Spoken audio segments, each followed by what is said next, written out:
how to do a buyer presentation for realtors. In this video, I'm gonna go over the exact strategy and formulas that I've used that help converted lots of buyers from wanting to buy a home to actually buying a home. And now with that being said, mind you, it all depends on where that client is coming from.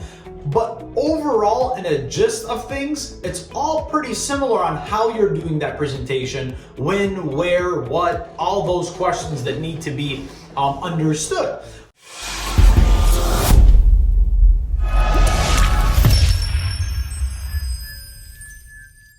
Most of my business comes from social media. So what I do is I create content, I put it out there, and I attract buyers. Now, how does a buyer reach out to me?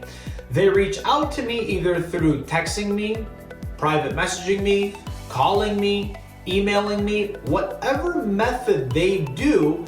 This is the exact formula that I use. So I just want to give you guys that idea of where the client comes from matters on how you set it up for the next step of the presentation to where you're going to lead them and guide them. But overall, it's all pretty similar. So again, all my business comes from social media. The client reaches out to me, says, "Hey Daniel, been following you for a while, love your stuff," whatever they say, but hey, I'm looking to purchase a home. So what I do is I send them a response back. I say, "Hey, Steve," for example, "thank you for reaching out." I acknowledge that they reached out. I show appreciation, which shows that I care. I say, "Hey, thanks for reaching out. Hope all is well. That sounds great. What I would like to do is schedule a call with you." This script is gold right here. "What I would like to do is schedule a call with you so that way I can discuss your situation, so the more I know, the better I can help you." That script right there is powerful, and that led to a 99% conversion rate on getting to that initial call. So what did I do? I said hello, I greeted them. I said thanks for reaching out, appreciated them. Instead of just taking their order and saying, "Hey, all right, are you pre-approved? Let's go see homes," going straight into the sale, I acknowledge that I'm here to advise them and consult with them and help and guide them. I'm not here to just make a sale by saying, "Let's schedule a call so we can discuss your situation, so the more I know, the better I can help you."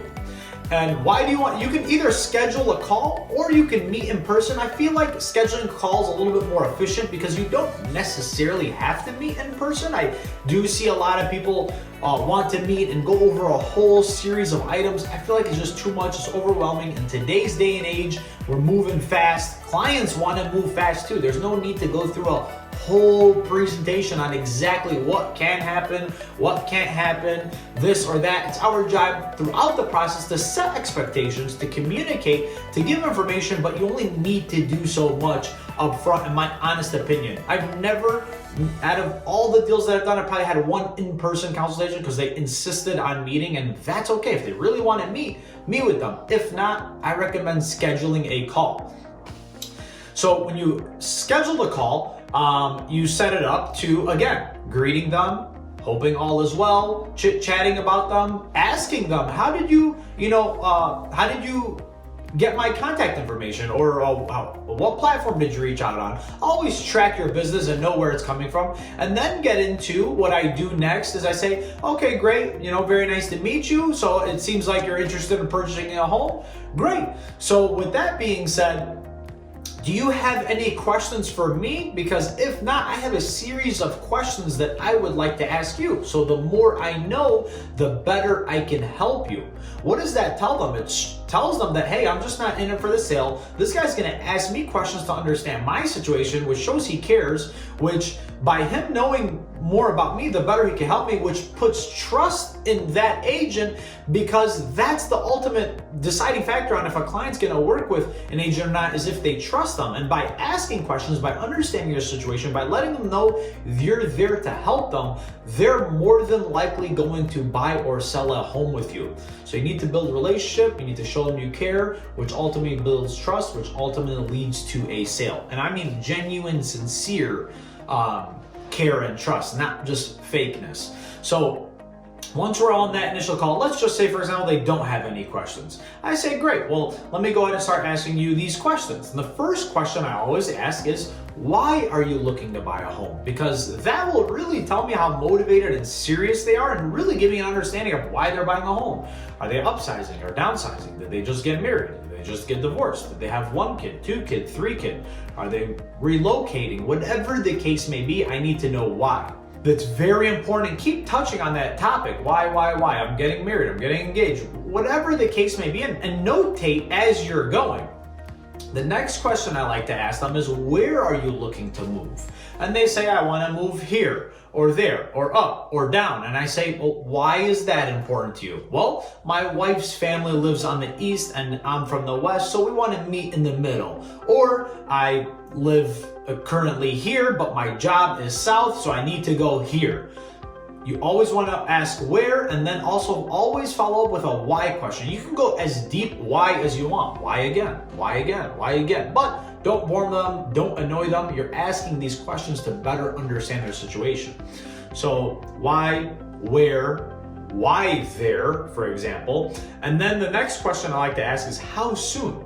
It kind of reverts back to the why question, but how soon do you want to buy? Why? Because that shows me how motivated they are. I have clients say, I want to buy within 30 days. I have clients say, well, within the next 6 months to a year.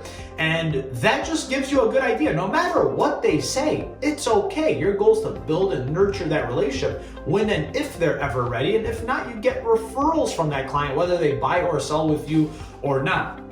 And I also had clients say, I'm willing to buy in 30 days, and they bought a year later. And I have clients say they want to buy within 6 months, and within 30 days, the first home we showed them, they're under contract. So don't ever judge a book by its cover. Just know that some people don't know what they want, and they might tell you they want A, but they want B. That's why we're realtors, and that's why we get paid the big bucks, is to help people make decisions. People need help making decisions. I need help making decisions sometimes. You need help making decisions sometimes. And that's okay. That's what we're here for, to help someone make a decision. We don't make decisions for them, but we advise them, we consult with them, we ask them questions, we better understand their situation, so that way we can advise them on, hey, I think instead of going with A, I recommend B based off what you told me. At the end of the day, it's your decision, but I would recommend this based off you and your family, your situation, and needs. So again, just to recap, why, where, when, how soon. The next question I ask is, how do you plan on buying it? Are you paying all cash? Do you plan on getting a mortgage? Are you planning on doing land contract? Whatever the case may be. If they say cash, we always ask for a bank statement. If they say I'm planning on getting a mortgage, are you pre-approved or not? If they say yes, great, I need a copy of your pre-approval letter. And if they're not, great, I have a preferred lender that I could refer you to if you don't have a current lender that you're working with. And then if it's a land contract, explain land contract details. Whatever you're doing, figure out how they're gonna buy it and get that information up front before you start showing them homes. Well, let's just say hypothetically, 70% I would say of people buy through a mortgage. So, and they don't have a pre-approval when they talk to a realtor. So what I recommend is say, hey, great, I'm gonna get you in contact with my preferred lender. I'm gonna get you in a group chat. Don't wait for them or give them his contact info or hers. They'll never reach out. Put them in a group chat. Introduce your client. Let them know they're looking to get pre-approved, and let them know that's the first step on purchasing a home. Why? Because without a pre-approval, we can't do anything. And go over all the reasons on why a pre-approval is very important, especially in today's market in 2022. Other than that, you tell them, okay, great, I'll get you in contact with the lender, we'll put you in a group chat, you're gonna work on a pre-approval, and in the meantime, what I can do is I can take down the criteria of what you're looking for, so that way I can get you on an email list, so I can start to send you properties within the criteria you're looking for. That way you get a good idea of what's out there and what's for sale, the standards, the cosmetics, the locations, the area. And then once you are officially pre-approved, that's when we can start to go and see homes. Because why go look at a home right now if we don't even know if you're able to fit that in your budget, or even if you want to fit in your budget. And then I also let them know on pre-approvals that, the more numbers you know, the more comfortable you'll feel, the better of a decision you can make. And that is what helps me to let them know I'm just going to email you properties for now. Once we're actually pre-approved and we really know how much you're approved with, how much down you need, how much monthly your bills are going to be, that's when we can go and start looking for properties. Other than that, I ask if they have any other questions. I ask them if they want me to go over the cost of what the process looks like, because most people are really just concerned with the numbers, the money, the dollar. Money talks. So if they say no, I typically go over it before I sign a purchase agreement with them to let them know what costs are involved. But if they say yes, I go through it. I explain to them, you're gonna need a deposit check. You're gonna have to pay for inspection. You're gonna have to pay for appraisal. You're gonna have to pay for a down payment and closing costs. Other than that, you don't pay me as a buyer's agent. It doesn't cost you anything for a buyer's agent to represent you. The seller pays us, and it's already fixed in their agreement with the listing agent. So don't worry about that.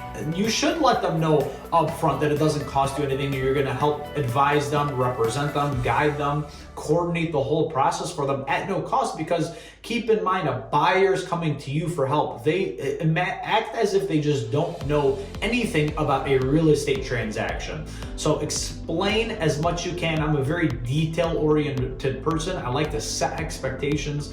I like to communicate. I never want to look back and say, dang, I missed that. I didn't tell my client that, or I didn't inform them on this, or I didn't advise them on this. I always want to be as detailed as possible, but not too much either. So you got to find that fine line and balance between you and your personality and how you relay that to your client. So with that being said, we ask why, where, when, how soon, how do you plan on purchasing, get their criteria for a home, ask if they have questions about the buying process and what costs are associated or whatnot. Go over it with them and then set expectations for what's next.